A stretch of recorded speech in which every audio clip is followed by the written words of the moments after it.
नमस्कार मंडळी, मी जयश्री. तुमचं सुनंदा किचन मध्ये खूप खूप स्वागत आहे. चला तर आज आपण ब्रेडचा वापर करून शाही तुकडा कसा बनवायचा ते बघूया. त्यासाठी मी घेतलेले साहित्य, एका ब्रेडचे 4 तुकडे केले असे छोटे छोटे. ड्रायफ्रूट घेतले. ड्रायफ्रूट मध्ये मी काजू, बदाम आणि पिस्त्याचे तुकडे आणि चवीनुसार साखर, कस्टर्ड पावडर, तूप 1 चमचा आणि दूध, वेलची पूड. चला तर आता आपण रेसिपीला सुरुवात करू. त्यासाठी मी इथं कढई ठेवते. त्याच्यात हे सर्व दूध टाकते.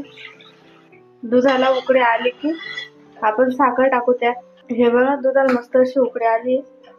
त्याच्यात आता आपण घेतलेली साखर टाकू. तुम्हाला जास्त गोड हवा असेल तर तुम्ही जास्त पण टाकू शकता.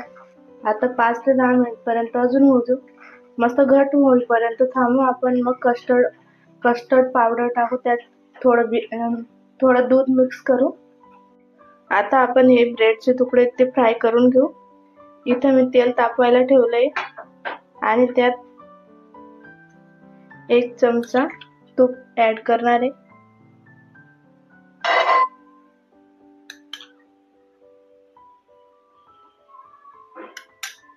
चवीसाठी.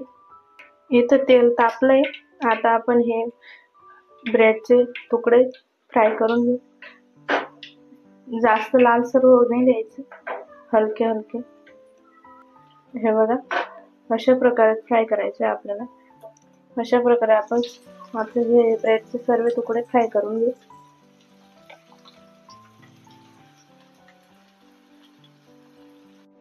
हे बघा, मस्त असे फ्राय करून घेतलेत आपण. हे बघा, आपलं दूध मस्त असं घट झालंय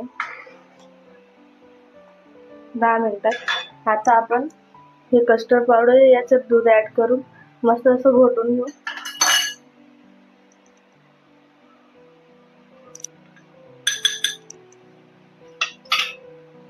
आता आपण याच्यात टाकून द्यायचं. कस्टर्ड पावडर टाकल्यामुळे बघा कसं घट होतं दूध, त्याच्याने घटपणा येतो. आणि आपण ते वेलची पूड घेतलेलं ते टाकून देऊ आणि फक्त 2 मिनिट पर्यंत होऊ दे मंद आचेवर. चला तर आता आपण हे जे तुकडे घेतलेले आपण ह्या बाउल मध्ये अशा प्रकारे रचून घेऊ. हे बघा, ब्रेडचे तुकडे मी अशा प्रकारे रचून घेतलेत. आता आपलं जे दूध आटवलेलं होतं ते आपण अशा प्रकारे टाकून घेऊ त्याच्यावर. हे बघा, मस्त असं आपलं शाही तुकडा तयार आहे. तुम्हाला आवडला असेल तर लाईक करा, कमेंट करा आणि शेअर करा. थँक्यू.